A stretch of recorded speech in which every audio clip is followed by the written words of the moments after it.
Okay, this video is to introduce you and help you to learn how to use the whiteboard function that's built into Zoom. So the way you do that is down here at the bottom where it says Share Screen. On your bottom tool tab here, you have Share Screen. Click on the Share Screen, you get several options. One of the options is Whiteboard. You can also select any of the open windows that you have, but I'm going to choose Whiteboard here. Once you choose Whiteboard and then choose Share, now all the participants in your Zoom meeting can see this whiteboard. And the whiteboard has several sort of basic functions that you should know about. Okay, so first I'm going to start off with the drawing functions. Well, no, I actually would rather start with the text function. So I'm going to click on the text function, then click over here somewhere on the whiteboard. And when you do that, you can type in anything you want. Once you do that, that will stay, whatever you type will stay where you put it until you either move it or erase it. And so you can move it by clicking this select button here, grab it and move it around, and then drop it someplace. So you have this ability to move things around using the select button right here. But you also have the ability to erase it by, you can either erase it by clicking on the eraser and erasing it. That's one option. But you also could clear all your drawings by clicking over here. All right, let me go back to the text. Let me put in something.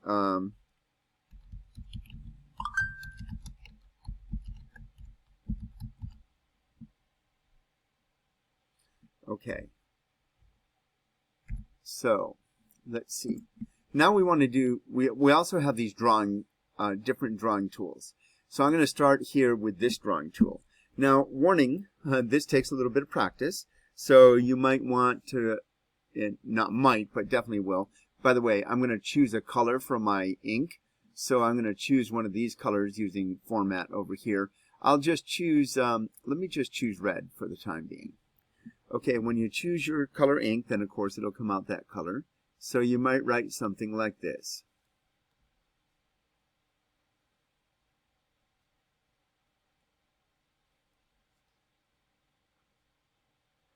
Okay, so once again, practice using it. I'm using a drawing pad. I don't like using the mouse. I especially don't like using the touchpad, but it's up to you. You get to choose whatever you want to do. I'm just going to show you the different options. And you could write, you could change the color, obviously, using a different color ink now. I'm going to write something like this. You also have the option under the draw here to highlight things. So here's how the highlighting function works, or one of the ways it works. If I choose this highlight piece right there, and then I'm going to change the color to this, here's what that does. It creates like a highlighting rectangle, and now I can highlight something. If I wanted to, I could change a different color that looks like this, and now I could highlight that. Now, so you have a lot of options there in terms of highlighting. Another option that you have is to highlight using an oblong. So looks something like that. I don't like that, but some people might. This option right here gives you an opaque block, so you can block something out like that. And the reason that you might use that is you might want your students to guess, okay, so guess what's underneath this rectangle. So you might put the rectangle like this. So it's cat and fat. What do you think is underneath this rectangle? What's that? That's probably sat. Okay, that might just be one way that you could use it. All right. You also have the option of making different shapes. Yay! You can draw freehand using this option. And then once you do that, when I say freehand, what does that mean? Is freehand using straight lines. If you just want to draw freehand, and you can still do that, you would choose the pen option like this. And then you could draw anything you want. All right. You can put stamps on, like a star on somebody, or a heart, or a variety of different things. All right.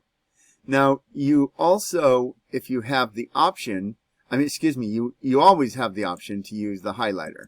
So you can say, oh, look over here, kids. Or if you don't like the highlight wand, you can use the arrow. So look over here, kids, or look over here. I prefer the highlight wand if you're going to use that. So, oh, let's look at this list of words, for example. Okay. You can choose the eraser, as I've already said, and the eraser will erase individual items, or you can choose clear all drawings, and then everything goes away, everything that you've drawn. All right. Now, you can share this whiteboard with your viewers and allow them to write on it, so you can ask students to interact with you on this whiteboard. Now, you also, of course, have an undo and a redo. Let's see. I think I've covered everything that I want to on this. By the way, you could also save the whiteboard. And once you do that, you can save it and then put it into a folder for yourself, if you would like. Okay, so that's pretty much the entire whiteboard functionality. I think that the whiteboard, here's what I think you should do. Play with it for about half an hour on your own, trying to figure out how you might use these different tools.